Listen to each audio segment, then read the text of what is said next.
Hi guys, my name's Emma and let's talk spooky stuff. Today I'm here with Vanessa, who is chboskyy. Hey. I don't know if you want to talk a little bit about your channel and what you do. Yeah, I mean, my channel is just called chboskyy with 2 Y's, just in case you're trying to find it. And it's mainly a book channel, but I also do some movie reviews as well, especially horror reviews. So yeah, if you want to, check it out. Probably be in the down bar somewhere. Vanessa is from Scotland, so we're doing this Skype situation and it's going to turn out perfectly.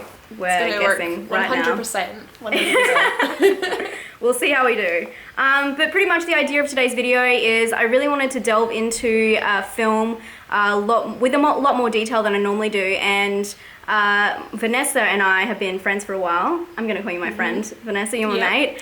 And, and we watched The Love Witch recently, and I thought that this is a great film to start off. So I thought instead of doing like a book club, which is something that Vanessa would probably do, I thought we could do a film club and just talk in depth. There's gonna be a lot of spoilers in this video, so prepare yourself. If you're happy to discuss with us, listen to us rant, this is what's gonna happen right now.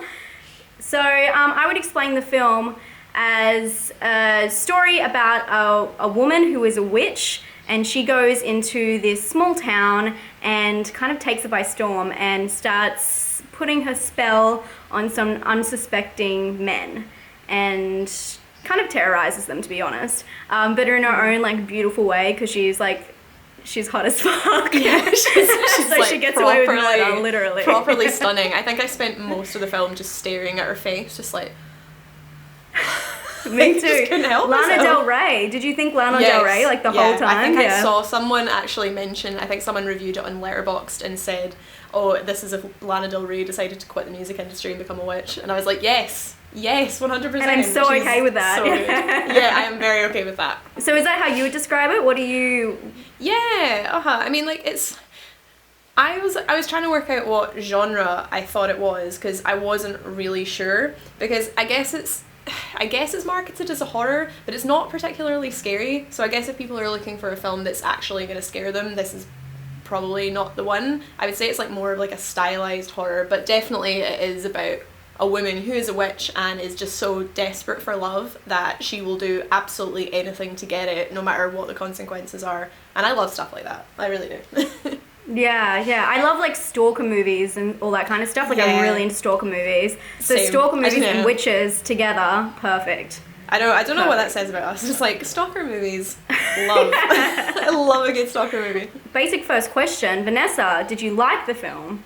Yeah, I did. I wasn't sure if I would like it because I'd seen a kind of mixed reviews on it, but I thought, like, I'd never seen the trailer or anything. I'd just seen all the kind of screenshots and promotional imagery that they'd sent out, and I was like, yeah, I like the look of the film, and that's what's going to make me want to go and see it. And it was just absolutely bizarre. Like, I was kind of came out of it being like, well, that was a film. That was something that I just watched, and I had to kind of process it afterwards. And it was a very awkward watch at times. Especially the scene with like the tampon and she's like urinating into the jar. Yeah, I was just like, oh, okay, this is going some places I didn't think it would go. Like, it was definitely, I was expecting it to be more gory, if I'm honest. Just because of like what it was about. Like, I just assumed that, you know, it was going to be, like, have you ever seen the Buffy episode where I can't remember who it is, but some love spell goes wrong, and I think it's like Xander is being attacked by every single woman possible, including Buffy's mum. Do you remember this episode? It sounds familiar, but it also sounds like every other like 90s TV show, like one episode that's I was expecting something like that, where there would just be like hordes of men just like following her, and she would have to like murder them all to get them away, and it just wasn't like that at all. And part of me kind of wished it had been, but then that would have been so overdone, and you've seen it like a million times before, so I guess that was a good thing that they didn't do that, but that's what I was expecting going into it. That's interesting. I guess I wasn't really expecting much, because before actually Karita was the one who told me about this film. I had no idea, and apparently there's been, because I mean it wasn't shown in Australia, so apparently it was like heavily like promoted. I guess you went and saw it in the cinema. I didn't have that option here, so I didn't really expect anything from it. So did you feel like the film had like an overall message to it? I feel like it did, but I don't know what it was. I don't know what it That makes is. sense. I've seen it like 2.5 times and I still don't understand. I know it means something, but I can't figure it out. I know. Like, it's got a lot of like really strong feminist messages, but I find that the messages are it's confusing to try and work out what the director's stance is. At least that's what I thought, and I don't know if maybe I would change my mind if I watched it a couple more times where I was more prepared for the style and like the plot, so I could focus more on what they were actually saying. But they definitely talked a lot about like gender roles and, you know, does a woman need a man and that kind of thing, and it sort of it seemed like it was a parody at first, but then I thought it sort of got a bit more confused at the end. I think that was a big thing with the main character as well, Elaine. She flipped and flopped, I felt like, throughout the whole film.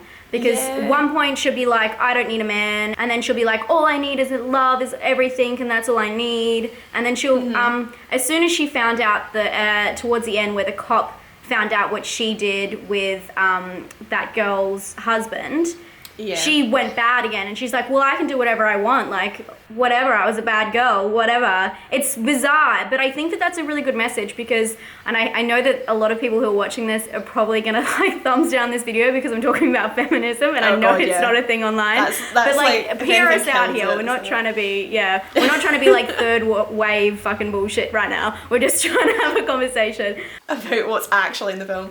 But I felt like that was a good message because it was showing that even if you are a feminist, you don't have to be all this way or all this way. Yeah, it's kind of, it shows that you can have, like, you can change your mind about things and depending on the situation you're in and stuff like that. What was the name of, there was another woman in it and I can't remember her character's name. The one that was sort of leasing her flat to her, she had red hair. Yeah. I can't remember her name. But I thought it was kind of interesting, like they have a conversation at the very beginning where they kind of first meet and they're in that really, really feminine looking tea room. She kind of starts talking about how she really wants a man and she just wants to be loved, and I'm sure she's talking about things like, oh, a woman's job is to serve a man and blah blah blah. And then the other woman is kind of arguing against that and she's like, what the hell is going on? This is ridiculous. But then later on, she's like, oh, well, I thought you were talking rubbish at that time, but maybe everything you were saying was right. And I was just like, what? Like, no. I was getting really annoyed. I could understand why, because she was in a weird emotional place, but I was just like, no. In modern society, we always think that we can only be this or this, and maybe that was the whole point of the film, was to show that you can flip back and forth on different things. But I'm still trying to figure it out because there are so many messages in this film, and I'm just like, what do you mean? Why are you saying that? What does this mean? I don't know what the name of the director is, and I've not read this article, but I'm sure I saw someone online say that she had said some quite controversial things about feminism before online, and I'd be really interested to see, like, it was something to do, actually, I think I read part of the interview, and it was something to do with slasher films and how slasher films are grossly sexist. And I was like, yeah, but you're in the horror industry, like, you don't have to make films like that. And it's kind of felt weird, like she was denouncing the entire genre that she's effectively working in. So I kind of want to know more about her, actually, because she obviously has, I'm not going to say an agenda because that sounds really negative, but she obviously has like very firm viewpoints on like feminism and gender roles and stuff, so it'd be kind of interesting to see what she puts out next. Yeah, that's a very good point. And maybe that was the whole point, is just to make us think, whether it's like negative or positive, just to like put little sprinkles in there to make these conversations happen, which she's obviously achieved. Do you want to talk a little bit about I guess the whole fucking art department? I don't even know where to start. Oh my god, they need an award.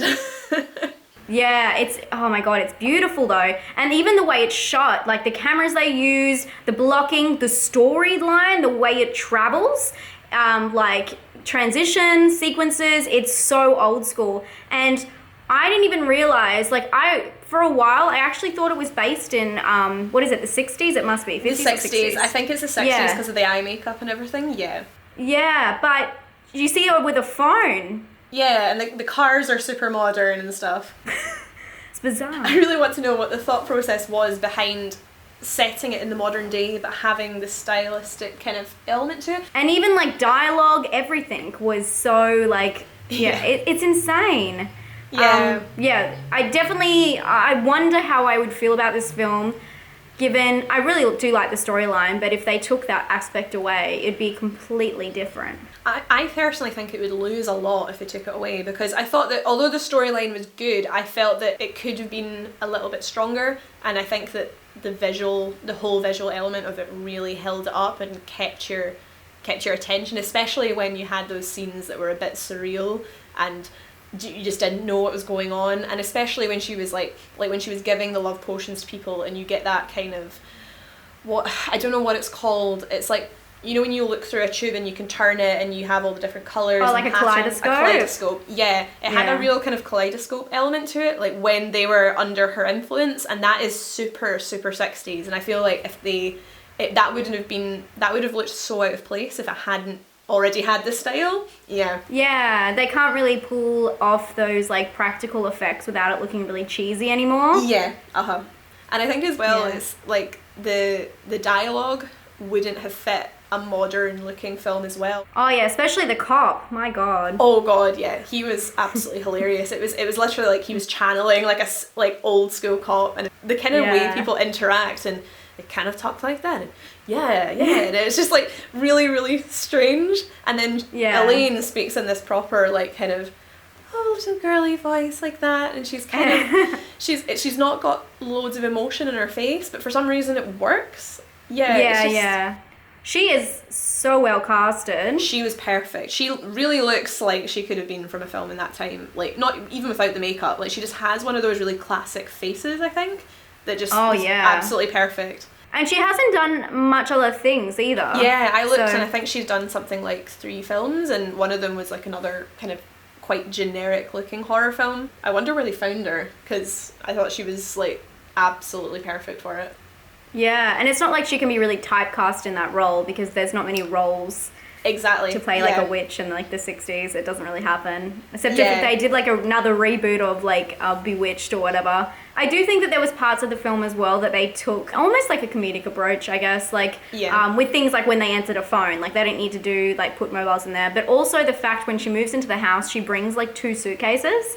And then she has like all these amazing clothes, like wigs, like all of these potions, like all this crazy shit. And you're like, where did you get this? I love the fact as well that they sort of built up that set, the whole set of her apartment, which is just completely over the top. And the woman's like, oh yeah, my friend said to decorate it really witch-like or something like that. And then they go in and it's just full of these mental paintings where women have their tits out, and it's just like, it's amazing. That house is amazing though, and like even the outside of it, it doesn't look even real. It's crazy. I totally have an interpretation for this that I've just come up with, like watching it again, because I don't know if you made the connection, but I didn't make the connection for a while. The cop that pulls her over on the way to the town is the same cop. And when she says, when she sees him for the first time, she goes, you look really familiar. And she thinks that she saw him as her fate, like in the tarot cards, but she didn't. Yeah. And that's how they look familiar to each other. And then she thinks she's meant to be with him, but she's not.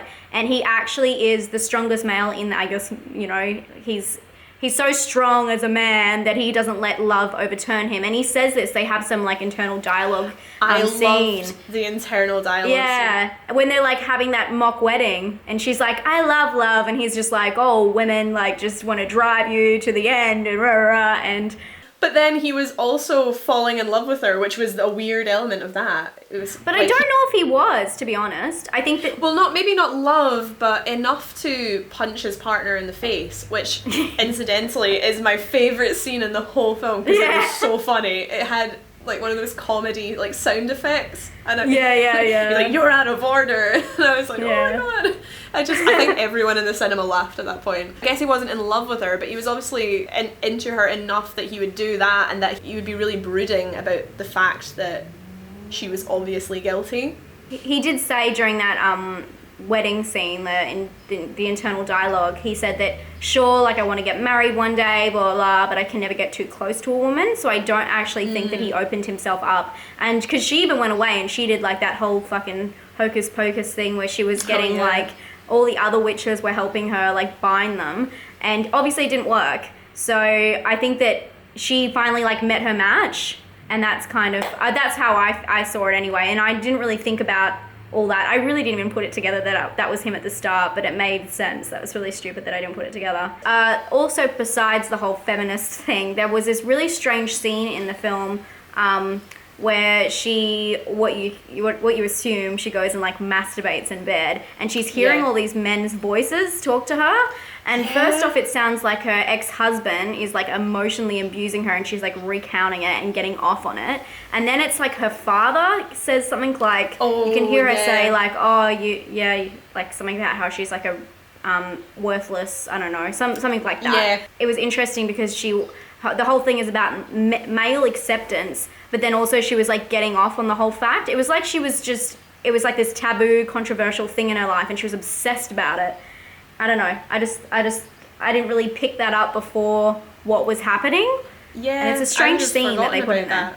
Yeah, I thought that was the most awkward scene to watch.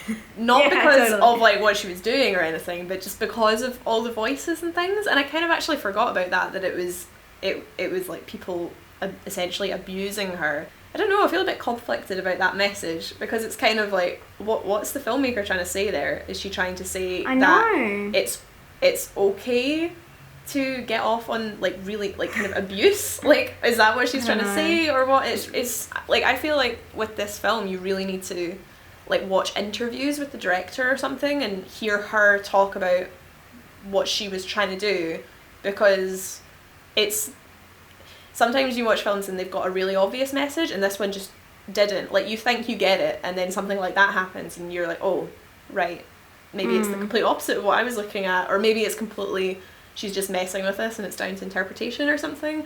But yeah, I thought that was really, really odd. And then as well, the fact that she kind of got so obsessed with the cop, I wondered what made him stand out from all the other men, because with the first guy that she hooks up with, who's I think he's like the university professor, she didn't seem really that bothered by him, and she didn't really seem that bothered when she was like, oh, he's really obsessive now, and he's really needy and everything, and it's kind of, and it's like, I'm sure she kind of voiced some thought that it was a bit pathetic or something.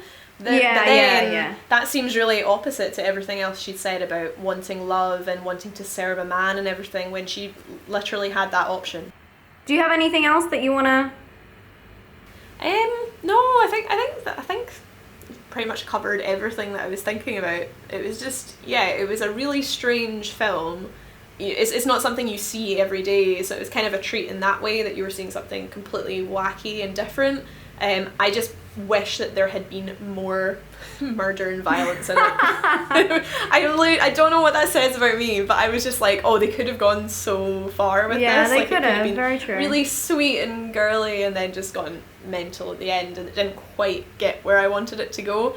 But I would definitely watch it again, because I think it's one of those films you can watch it and get something new out of it every time, probably. Yeah, maybe they'll make a number 2. That would be awesome. I actually think it would do really well with a sequel. Yeah.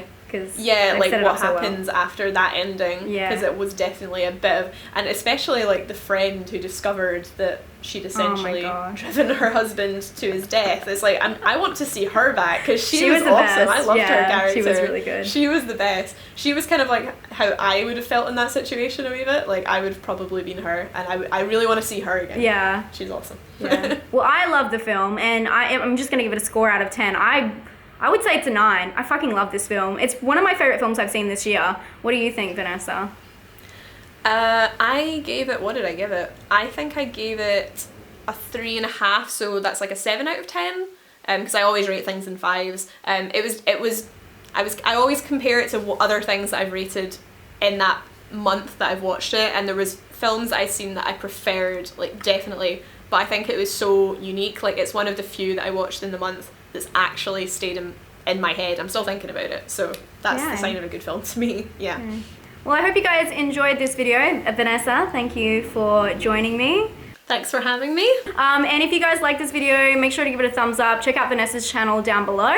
And let me know what you think, because if you like these kind of videos, I'm more than happy to do them. We'll figure something out. And I hope you guys are having a great day. Stay spooky.